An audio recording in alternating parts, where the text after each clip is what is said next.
त्याचबरोबर आपण जर बारकाईने विचार केला की ह्या मतदारसंघात एकंदरीत जर आपण जर पाहिलं तर एवढ्या मोठ्या प्रमाणावरती निधी उपलब्ध जो झाला त्याकरता एक स्थिर सरकार होतं म्हणूनच उपलब्ध झाला.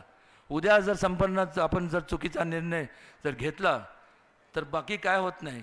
99 साली असाच एक लोकशाहीतले आपण सर्व राजांनी निर्णय घेतला आणि त्यावेळेसचं जे शासन होतं त्यांना जेव्हा सिंचनाचे संपूर्ण प्रकल्पासाठी निधी उपलब्ध होत होता त्या शासनाला आपण सर्वांनी घरी बसवलं. 1-2 नाही तर तब्बल 15 वर्ष. आणि आज जे महाविकास आघाडीचे जे उमेदवार आहेत ते त्यावेळेस पालकमंत्री होते आणि त्यावेळेस त्यांच्याकडे सिंचन खातं होतं. पण मात्र ह्या संपूर्ण पश्चिम महाराष्ट्राचं सोडूनच द्या, महाराष्ट्र सोडून द्या, पण साधं सातारा जिल्हा ह्या जिल्ह्यातले जे संपूर्ण प्रकल्प हे रखडले गेले. एक नवा रुपयासुद्धा ते निधी ह्या कुठल्या कामांसाठी दिला गेला नाही.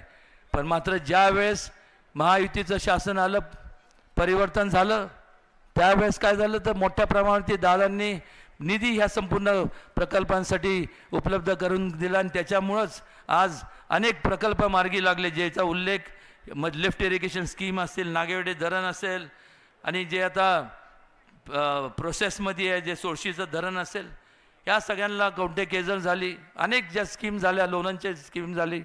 हे कशामुळे झालं? हे कशामुळे झालं? त्याचं मूळ कारण म्हणजे लोकांच्या प्रती असणारं त्यांची एक आदरभाव असावा लागतो जो आज त्यामुळं ह्या गोष्टी हे प्रकल्प मार्गी लागतात.